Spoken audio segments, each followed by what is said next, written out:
Hey, what's going on, guys? This is Armin, and today we're going to be beating Abyss Floor 99. So a couple things you're going to want to know right off the bat. There's a couple different characters and honestly different routes you can take when beating this particular floor.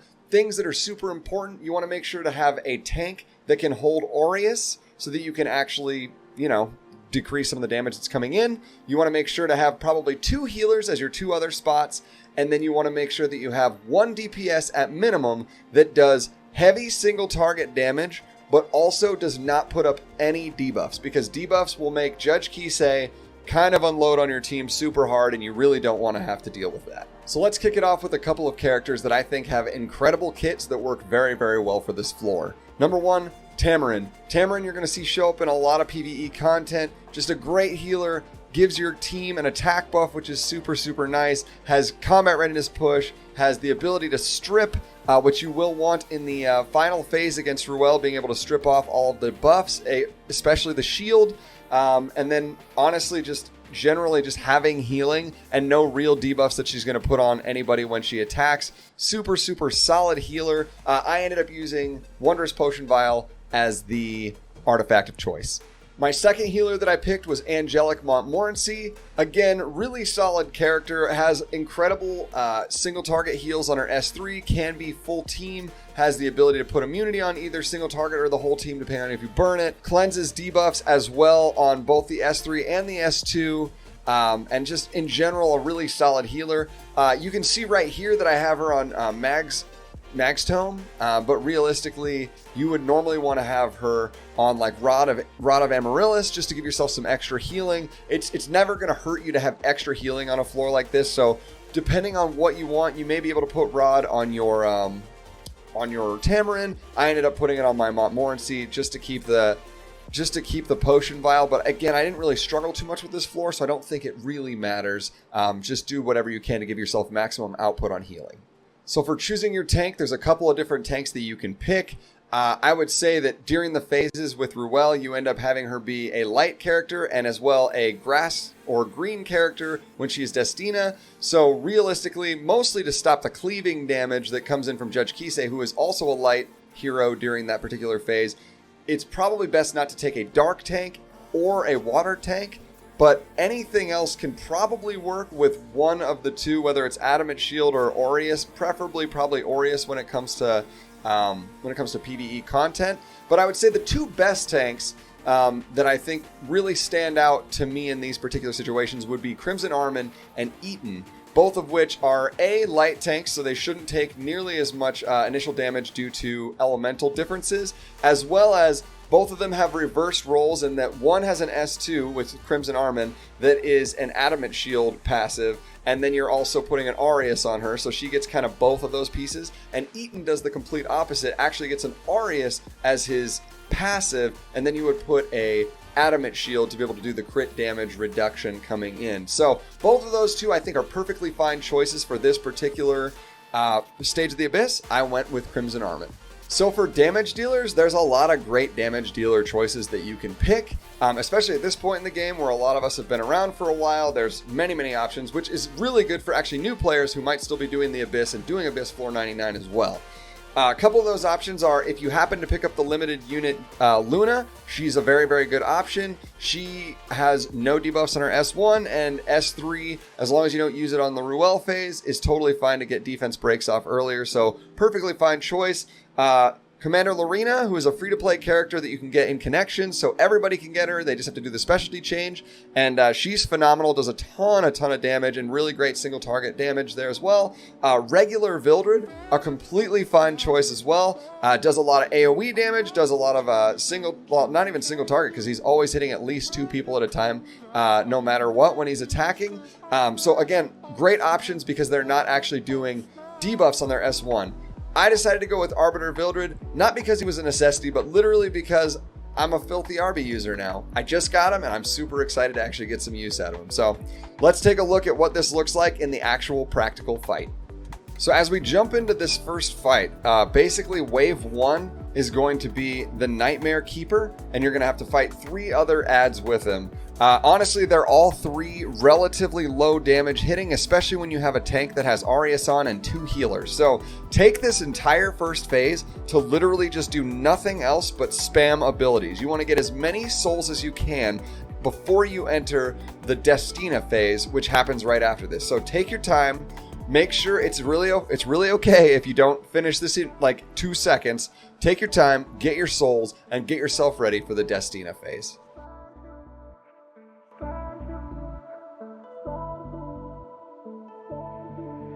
I'm better off now without you.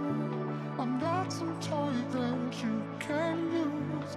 And when you come back, I'll refuse. 'Cause I'm better off now. Better off now. I'm better off now without you. I'm not some toy that you can use. And when you come back, I'll refuse. 'Cause I'm better off now. Better off now.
So as we enter into the Destina phase, a couple new things end up being in play. Number 1, there are 2 light sprites that show up in front of Destina, as well as the fact that Destina, much like every other boss in the Abyss, is not necessarily immune to everything, but is immune to typical things that bosses of their stature end up being.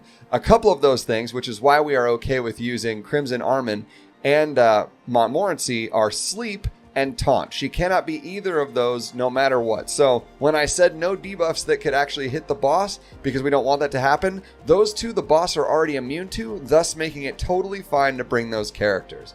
So the way this phase works is the light sprites end up constantly buffing themselves with attack buff and speed buff. When they do this, they will start eating away at 10 souls of your current soul bar. So keep that in mind. They are going to only do that every once in a while, so you'll pretty much keep your soul bar around the normal place as long as you're not regularly burning, nor are you regularly using Archie or anything. You should be okay. You'll just keep replenishing them.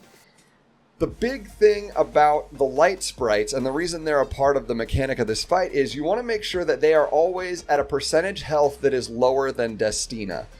You'll see several times in this fight where I accidentally just kill them because of the inevitable 2-hitting with Arby, and that actually does screw me up at least one time where she actually does heal herself. But assuming that you keep them at a lower percentage than Destina, Destina will actually heal the light brights, then you can continue doing damage into Destina. This phase does not end until you get Destina down to 50% health. Once she's at 50%, she will then switch phases, and then we will enter the Ruelle phase.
The final phase is the Ruelle phase. The Ruelle phase is where we start seeing basically why we built this comp the way that we did. Number one, you're going to see Judge Kisei show up. Judge Kisei will sometimes get buffed with a tack buff and with a heal over time buff. Basically, she is here basically to find times to be able to cleave you. And when she cleaves really hard, which is why it's so important that you have a tank that has Aureus or potentially Adamant Shield, or in the case of what we're using with Crimson Armin, having sort of both of those passives going on there. Having the two healers will help you to actually stay topped off, and that actually stays super important in this throughout the whole thing. So keep that in mind for this phase. Judge Kisei is by far the biggest damage dealer and the most frustrating thing to deal with here. Now for Ruelle, once again, just like in the Destina phase, there are phases where you actually get ticked off on your souls. So make sure that you actually utilize your souls as soon as this phase starts. I would suggest, you'll notice I don't do it very well, but I would suggest as soon as you can, utilize Arky ASAP. Get rid of all of your souls, because if you don't, she's going to take most of them. So it's better just to get rid of them in Arky's first early to get a lot of that big damage done.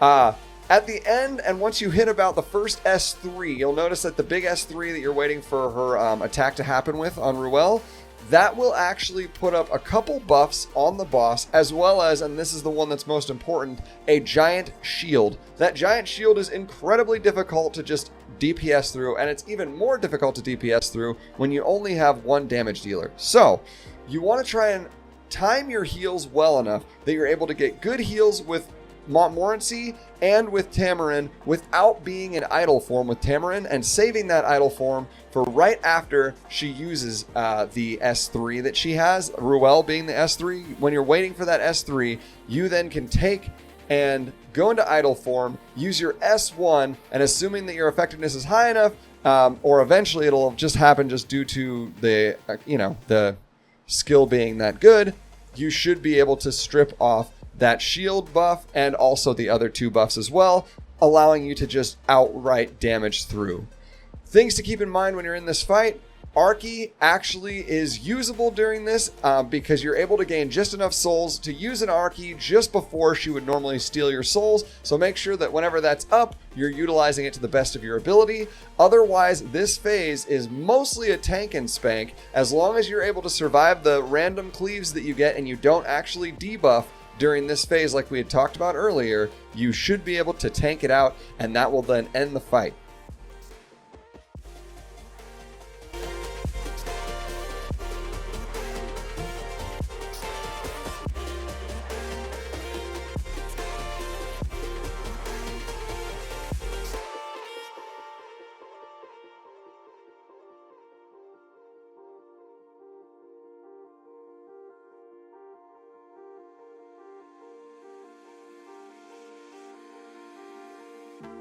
Feel the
Well, I hope this helped you guys get through Abyss Floor 99. I know it can be a little bit frustrating when you may just not have the tank to be able to get through it right off the bat, or all of the healing, but assuming that you just continue to farm and continue to get the gear that you need and keep trucking through, this is definitely a very, not just viable, but very consistent version of 99, and you should be able to pretty much beat it without too much extra trouble, assuming that you have the right gear as time goes on. So anyways, thank you guys so much for watching. Appreciate all of your guys' time here, your likes, your comments, your subscribes. It's actually your comments that actually inspired us to continue to do a Floor 99, and we actually will probably continue to do a countdown from here. So love you dudes. Catch you in the next video. Peace out, guys. You don't go for the K-Run. What the hell was that, dude? What? You've got to be kidding me! He almost wiped me! Thank you for your How do you even do that, dude?